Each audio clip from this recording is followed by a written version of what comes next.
سورۃ المؤمنون رکوع نمبر 5 آیت نمبر 92۔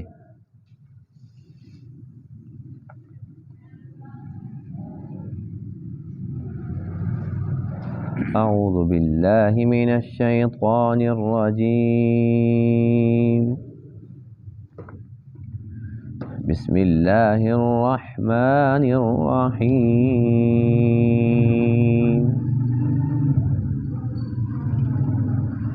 قل رب إما تريني ما يوعدون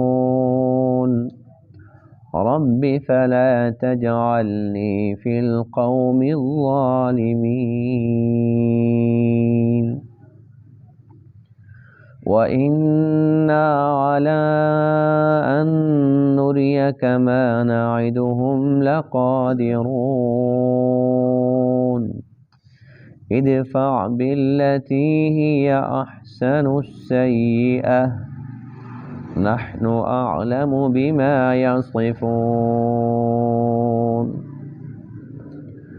وقل رب أعوذ بك من همزات الشياطين وأعوذ بك رب أن يحضرون حتى إذا جاء أحدهم الموت قال رب ارجعون لعلي أعمل صالحا فيما تركت كلا إنها كلمة هو قائلها ومن ورائهم برزخ إلى يوم يبعثون صدق اللہ العظیم۔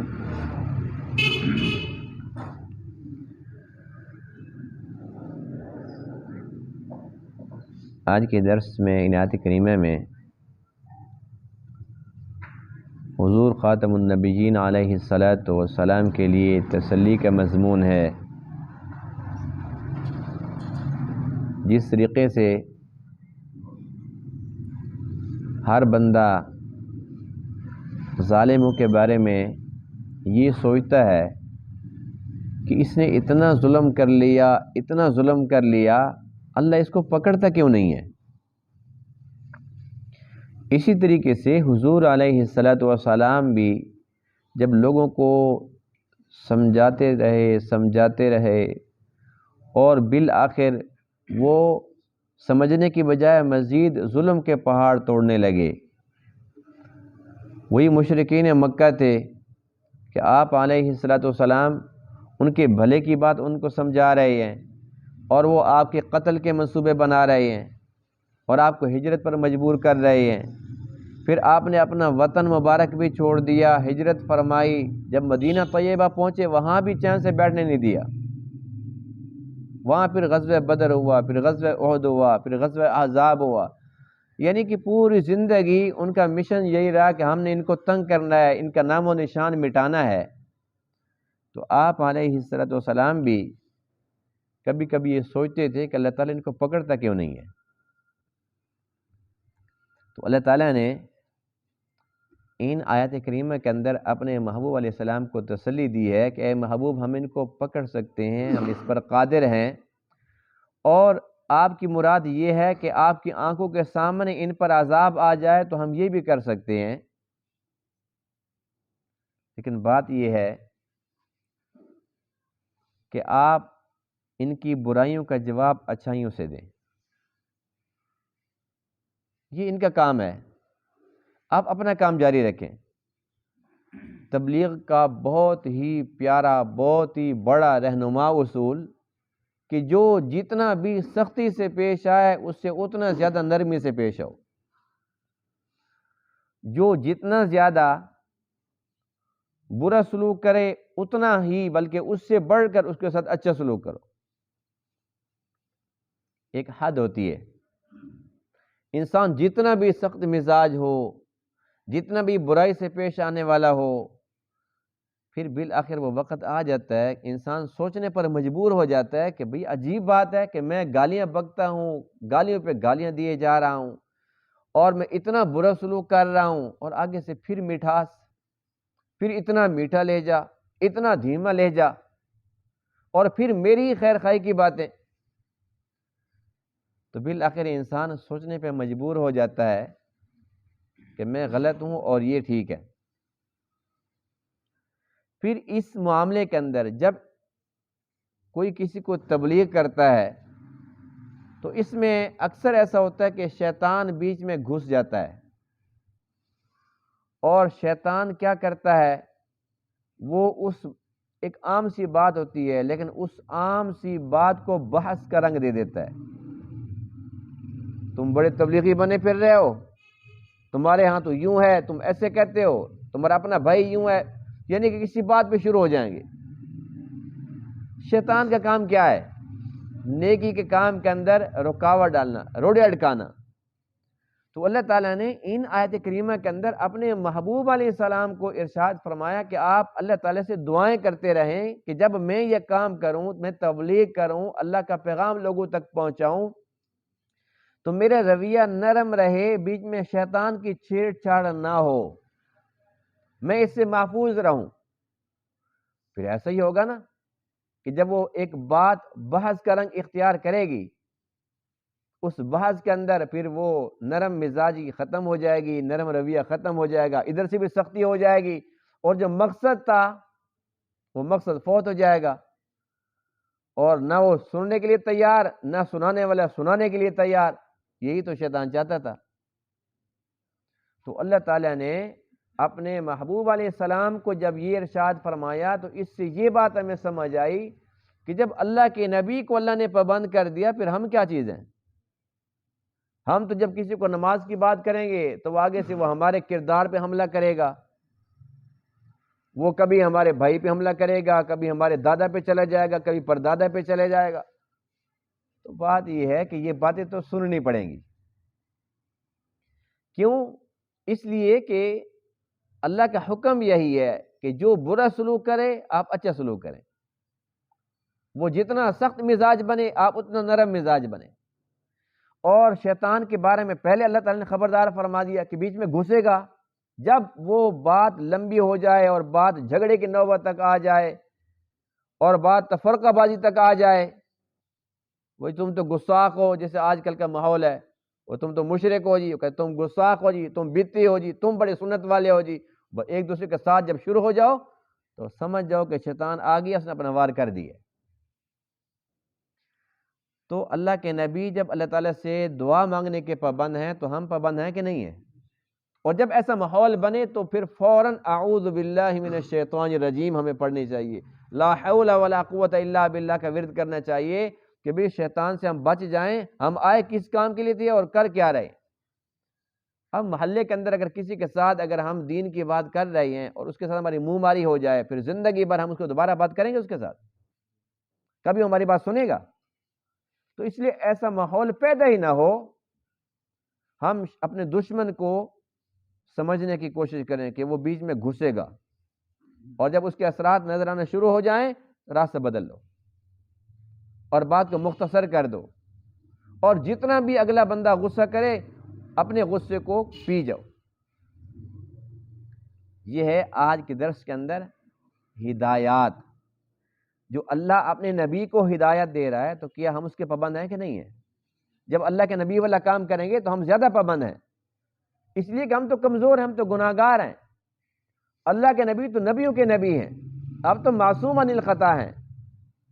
اللہ تعالیٰ یہ باتیں اپنے نبی کے واسطے سے ہمیں سمجھا رہا ہے سر، ورنہ اللہ کے نبی تو کسی کے ساتھ سخت رویہ رکھتے نہیں تھے۔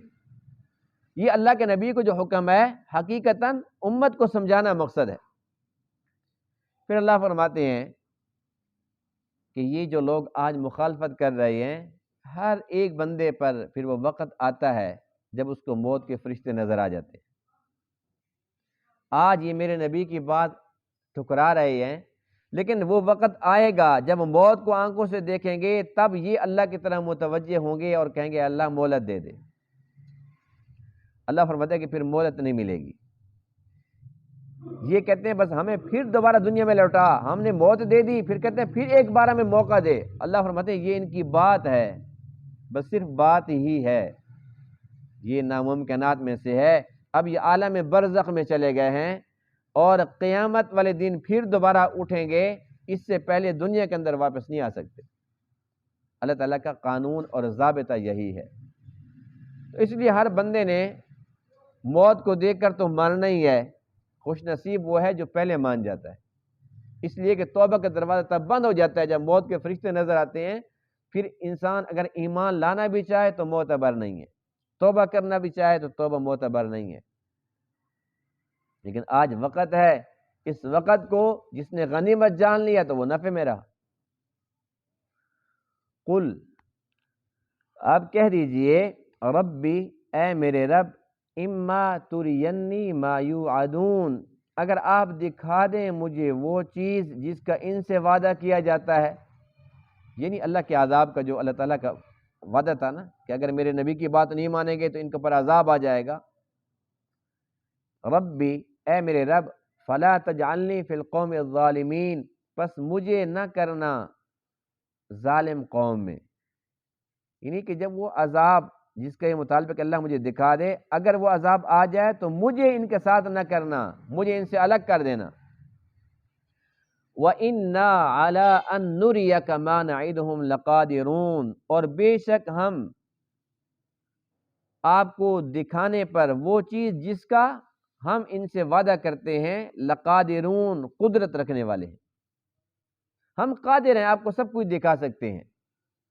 لیکن آپ کے لیے حکم یہ ہے، ادفع باللتی ہی احسن السیئہ، کہ آپ دفاع کریں برائی کا اچھائی کے ساتھ۔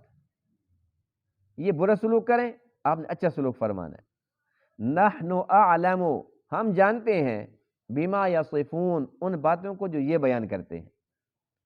وقل، اور آپ فرما دیجئے، ربی، اے میرے رب، اعوذ بکا، میں آپ کے ساتھ پناہ مانگتا ہوں، من ہمزات الشیاطین، شیاطین کی چھیڑ چھاڑ سے، وَأَعُوذُ بِكَ، اور میں پناہ مانگتا ہوں آپ کے ساتھ، ربی، اے میرے رب، ان یحضرون، کہ وہ میرے سامنے حاضر ہوں، یعنی جنات خفیہ جو اپنا کام کرتے ہیں اس سے بھی پناہ، اور جنات میرے سامنے کھڑے ہو جائیں، حاضر ہو جائیں جنات، اس سے بھی میں پناہ مانگتا ہوں۔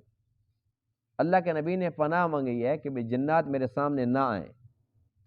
حتی اذا جاء احدہم الموت، یہاں تک کہ جب ان میں سے کسی ایک پر موت آتی ہے، قال رب ارجعون، تب یہ کہتا ہے میرے رب مجھے لوٹا دے،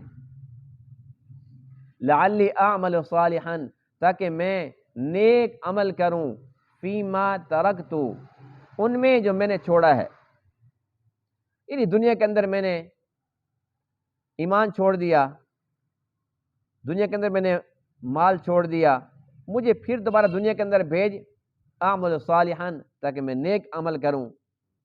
اللہ فرماتے کلا، ہرگز نہیں، انہا کلمۃ، بے شک یہ ایک کلمہ ہے، یہ ایک بات ہے، ہوا قائلہا، جو یہ اس کا کہنے والا ہے، یعنی کہ اس نے تو بات کر دی کہ مجھے لوٹا دے، وہ بات یہ ہم کیوں لوٹائیں گے ان کو، وَمِن وَرَائِهِمْ بَرْزَخٌ، اور ان کے آگے برزخ ہے، پردہ ہے، برزخ کا معنی کیا ہوتا ہے؟ پردہ، الی یوم یبعثون، اس دن تک جس دن یہ پھر دوبارہ اٹھائے جائیں گے۔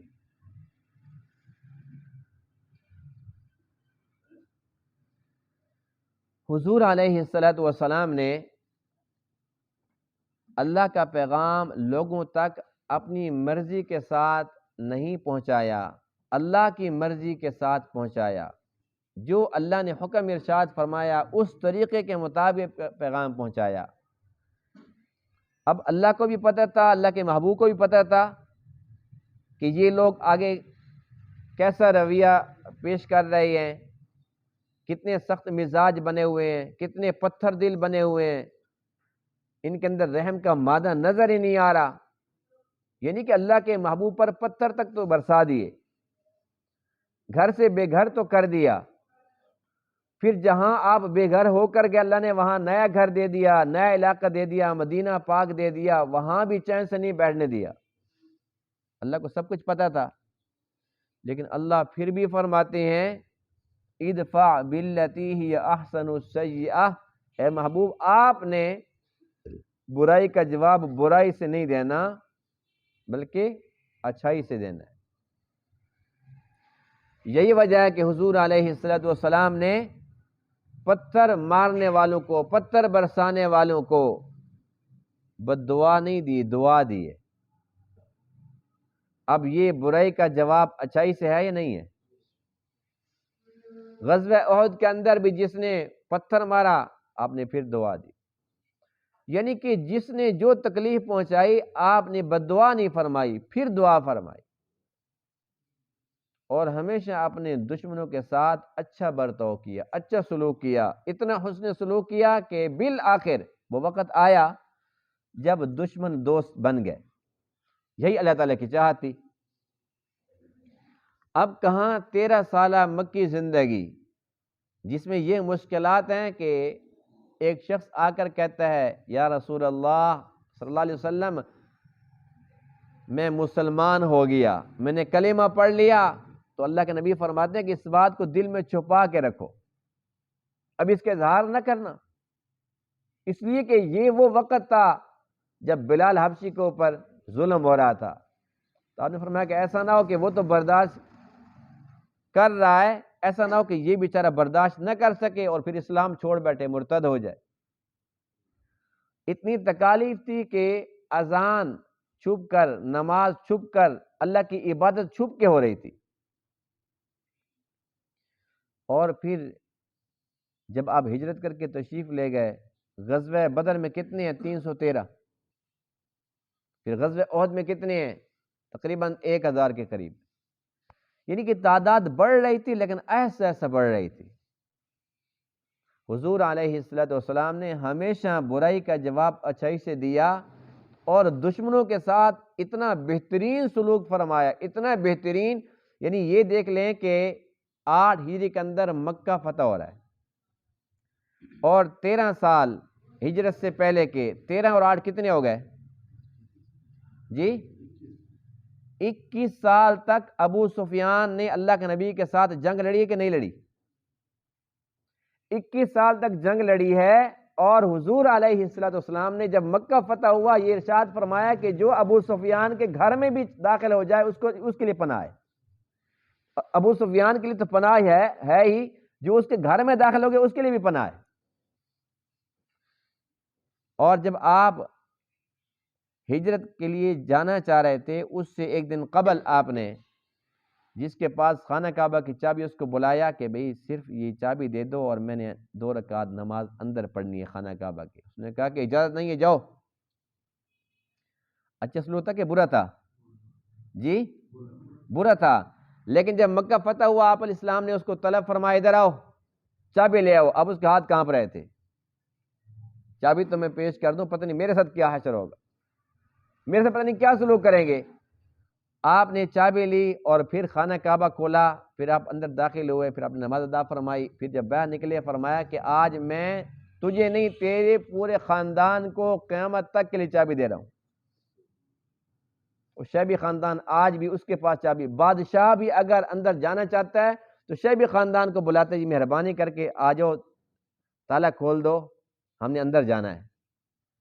اللہ کے نبی نے چابی دی، آج تک ہے اور قیامت تک رہے گی۔ کتنا برا سلوک اس نے کیا، اللہ کے نبی نے جواب کتنا اچھائی سے دیا۔ یہ اللہ کے نبی کا طرز عمل تھا جو بہت ہی مبارک تھا، اور اللہ تعالیٰ جانتا ہے اس کا کام کے اندر بے شمار حکمتیں ہیں، وہ تو سب کچھ جانتا ہے۔ اللہ کو پتہ ہے کہ جو نرم مزاجی ہے اس کے اثرات کیا ہوتے ہیں۔ برائی کا جواب اگر اچھائی سے دو تو اس کا رزلٹ کیا نکلتا ہے۔ پھر وہی ابو سفیان آیا کہ نہیں آیا؟ پورا خاندان اس کا آیا کہ نہیں آیا؟ اور پھر ابو جال کا بیٹا اکرمہ رضی اللہ عنہ آیا کہ نہیں آیا؟ ان کی بیوی آئی کہ نہیں آئی؟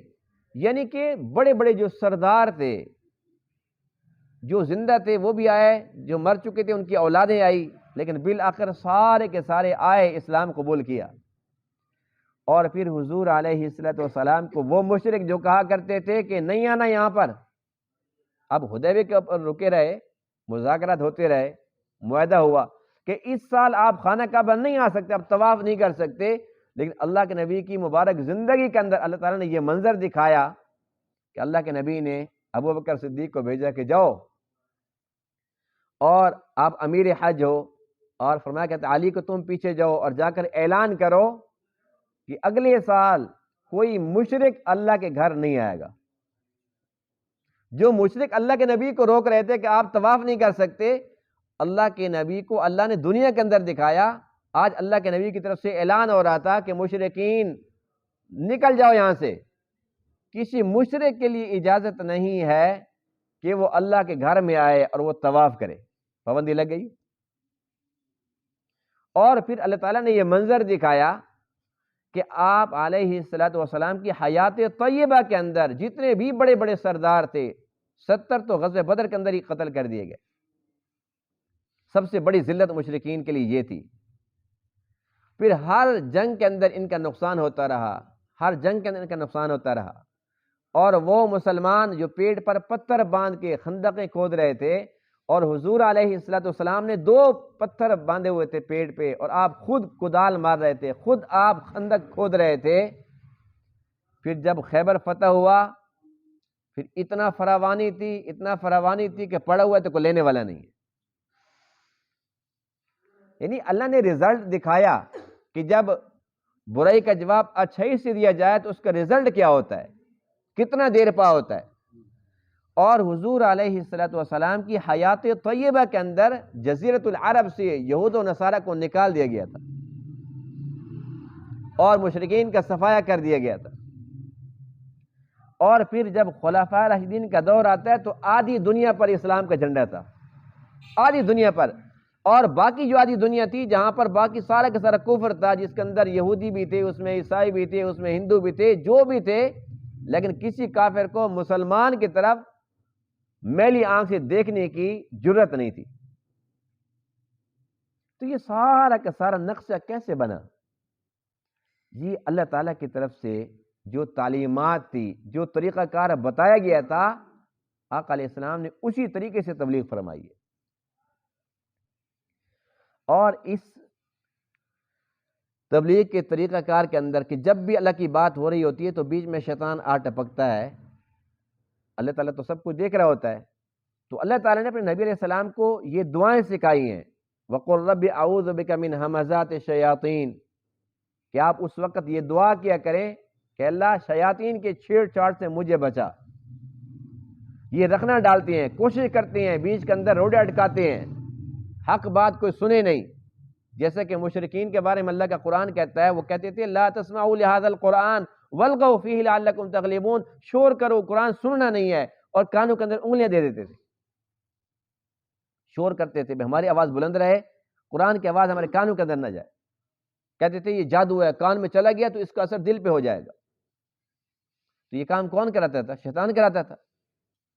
تو اللہ کے نبی نے یہ دعا کی کیونکہ اللہ کا حکم تھا، اور اگلی دعا یہ تھی وَأَعُوذُ بِكَ رَبِّ أَن يَحْضُرُونَ، اے نبی یوں فرمائیں کہ میں پناہ مانگتا ہوں تیری اے میرے رب اس بات سے ان يحضرون کہ یہ شیاطین میرے سامنے حاضر ہوں، یہ منحوس مجھے نظر ہی نہ آئے، نہ یہ خفیہ وار کریں، نہ یہ کوئی ظاہری طور پہ وار کریں، بس ان کا جو وار ہے، جو ان کا وسوسہ ہے، جو ان کی چھیڑ چھاڑ ہے، اس سے ہمیں محفوظ ہی رکھ۔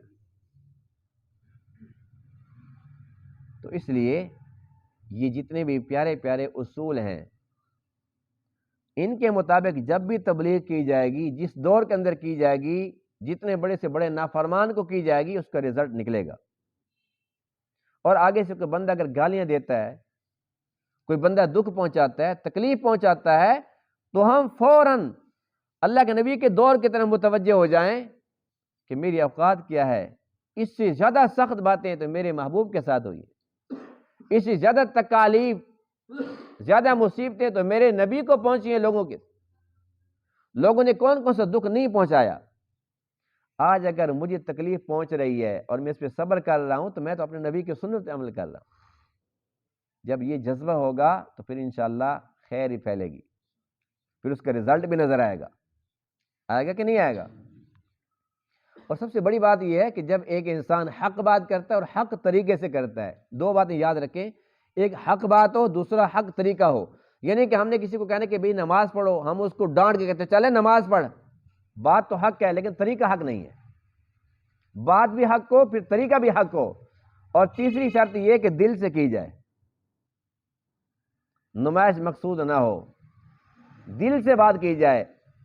جب حق بات ہو، طریقہ حق ہو اور بات دل سے کی جائے تو یقیناً اگلے کے دل کے اوپر جا کر لگتی ہے، اللہ اس میں اثر ڈالتا ہے. تو اللہ فرماتے ہیں ایک ایسا وقت بھی آئے گا کہ جب یہ کافر لوگ انہیں موت نظر آتی ہے تو تب کیا کہتے ہیں، رب ارجعون، اے اللہ مجھے لوٹا دے، یعنی کہ مجھے مہلت دے، مجھے ایک اور موقع عطا فرما. اور یہ مضمون قرآن مقدس کے مختلف مقامات پر اور جگہ بھی موجود ہے. جیسے ایک آدمی ارشاد فرمایا کہ جب موت انسان دیکھتا ہے اس وقت کیا کہتے ہیں، کہتے ہیں رب لولا اخرتنی الی اجل قریب فاصدق واکن من الصالحین، اے اللہ تھوڑی سی مہلت دے دیتا نا تو میں تھوڑا صدقہ خیرات کر دیتا اور میں کچھ نیکیاں کر لیتا. یعنی انسان کی فطرت یہ ہے کہ جب تک اسے پتا ہے کہ میں زندہ ہوں، ٹھیک ٹھاک ہوں، سلامت ہوں، تب تک تو کہتے ہیں ایک روپیہ بھی کسی پہ خرچ نہ کروں، اللہ کے راہ میں چارنے بھی نہ دوں، سارا میرا مال ہے، میرے دکھ میں کام آئے گا، میری مصیبت میں کام آئے گا، میرے بچوں کے کام آئے گا. اور جب یہ دیکھتا ہے نا کہ بس پکا اب موت میرے سر پر آ گئی ہے، ٹلنے والی نہیں ہے، اب یہ کہتا ہے پتہ نہیں پچھلی صدقہ کرے نہ کرے، اب میں اپنے ہاتھ سے تھوڑا صدقہ نہ کر دوں. یعنی کہ جاتے ہوئے یہ سوچتا ہے کہ اب میں اپنی آخرت کے لیے کچھ کر کے چلے جاؤں. اللہ کی محبت میں کرنا تھا تو پہلے کرتا نا. تو اللہ کیا فرماتے ہیں، وَلَن يُؤَخِّرَ اللَّهُ نَفْسًا إِذَا جَاءَ أَجَلُهَا، جب موت کا وقت آ گیا تو پھر ذرہ برابر اس میں تاخیر ممکن ہی نہیں ہے. جو کرنا تھا پہلے کرو. اور فرمایا کہ اب جب تم قبر میں چلے گئے ہو، اب کیا قبر سے پھر دوبارہ تمہیں موقع دیں اور پھر دنیا کے اندر آؤ؟ نہیں. وَمِن وَرَائِهِمْ بَرْزَخٌ إِلَى يَوْمِ يُبْعَثُونَ، اب تو تم عالم برزخ میں چلے گئے ہو اور اس دن تک یبعثون، جس دن تم پھر دوبارہ اٹھائے جاؤ گے، جس دن یہ پھر دوبارہ اٹھائے جائیں گے تب تک عالم برزخ میں چلے گئے. عالم برزخ پر انشاءاللہ تفصیلی بات زندگی اگر باقی رہی تو کل کے درس میں ہوگی، اس لیے کہ اس کی تشریح میں وقت کچھ زیادہ لگ جائے گا اور آج کا دورانیہ درس کا وہ پورا ہو گیا ہے. تو زندگی باقی تو انشاءاللہ اس پر کل بات ہوگی. جو کچھ کہا سنا اللہ اس کو سمجھنے، اس پہ عمل کرنے کی توفیق عطا فرمائے. وآخر دعوانا الحمدللہ رب العالمین.